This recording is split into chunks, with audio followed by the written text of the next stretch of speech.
आपको पता ही है कि हरियाणा के कुछ ज़िलों के अंदर जो कोरोना के पेशेंट हैं उनका संख्या काफ़ी बढ़ी है, ख़ास तौर से गुरुग्राम, फरीदाबाद, सोनीपत के ज़िलों में। और हमारे पास भी पिछले एक हफ्ते के अंदर जो पेशेंट एडमिट हो रहे हैं उनकी संख्या में काफ़ी बढ़ोतरी हुई है।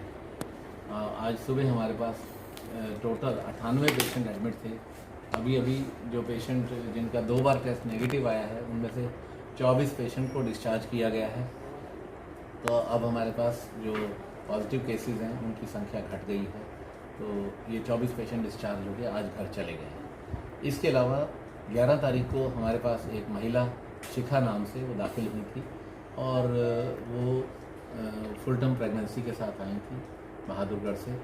और अगले दिन जब वो लेबर पेन्स डेवलप हुए उनको, तो कोविड पॉजिटिव पेशेंट थी ये। इनको एक सेपरेट ऑपरेशन थिएटर जिसे कोविड पेशेंट्स के लिए रखा गया था वहाँ पर उनको ले जाया गया, एक ग्रीन कॉरिडोर क्रिएट करके। और वहाँ पर इनका हमारी टीम जो ऑब्स्टेट्रिशियंस गायनेकोलॉजिस्ट डॉक्टर थे, जिसमें एनेस्थीसिया के डॉक्टर्स थे और न्यूबॉर्न डिपार्टमेंट के भी डॉक्टर्स थे, उन्होंने सब ने मिल के इस बच्चे का इस के लिए ऑपरेशन किया।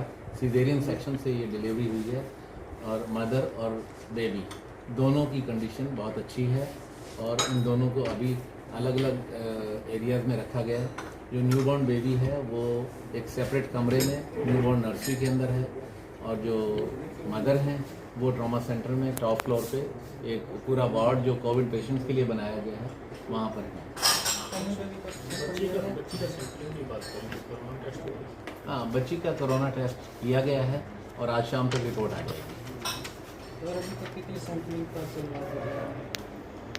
यहाँ पर देखिए, हरियाणा के अंदर पिछले 1 महीने के अंदर सैम्पलिंग बहुत ज़्यादा बढ़ी है और इसकी वजह से अब हमारा जो टेस्टिंग का रेट है करीब 2321 टेस्ट पर मिलियन पॉपुलेशन है, जो पूरे देश के अंदर 6ठे नंबर पे हमारा टेस्टिंग रेट है।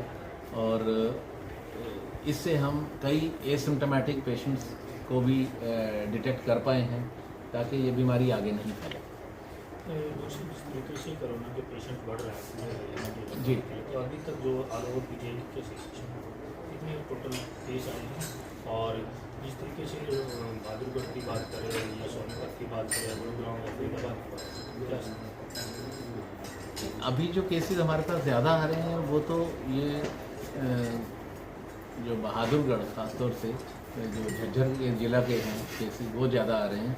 और वैसे पूरे हरियाणा में जैसे गुरुग्राम, फरीदाबाद, पानीपत, इन सोनीपत और सोनीपत, ये 4 ज़िले हैं जहाँ से मैक्सिमम केसेस आ रहे हैं। और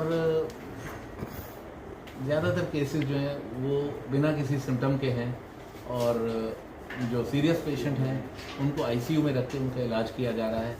और टोटल अभी तक टोटल 730 पेशेंट के करीब हरियाणा में आए थे, जिनमें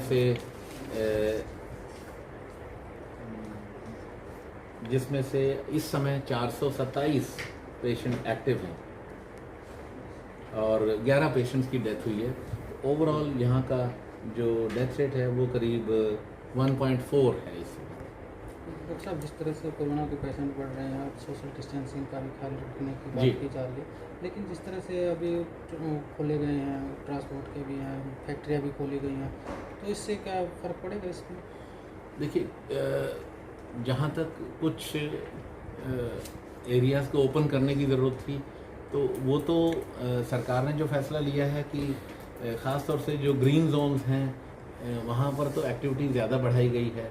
लेकिन एक्टिविटी बढ़ाने का मतलब ये नहीं है कि हम सोशल डिस्टेंसिंग को भूल जाएं, वो तो हमें फॉलो करना ही पड़ेगा।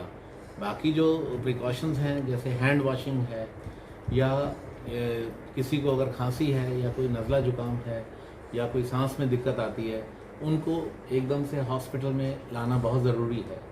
तो ये सारा जो बिज़नेस खोले गए हैं या जो कुछ दुकानें खोली गई हैं, मार्केट में एक्टिविटी बढ़ी है, इसके साथ साथ हम केयरफुल रहने की और ज़्यादा ज़रूरत है। ठीक है सर, रोहतक पीजीआई की बात करें तो कितना तैयार आने वाले सिचुएशन के लिए? हम लोग पूरी तरह तैयार हैं। नंबर ऑफ सैम्पलिंग कितनी हो रही है अभी पर डे? जो एक पहले कितनी होती थी और अब कितनी है?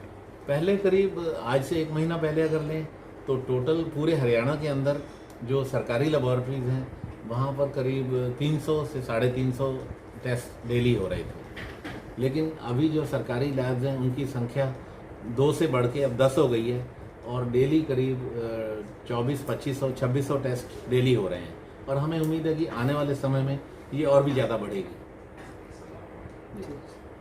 डॉक्टर साहब ओपीडी शुरू हो चुकी है और वहाँ कुछ टेस्ट नहीं हो पा रहे, तो वो कब तक टेस्ट शुरू हो पाएंगे?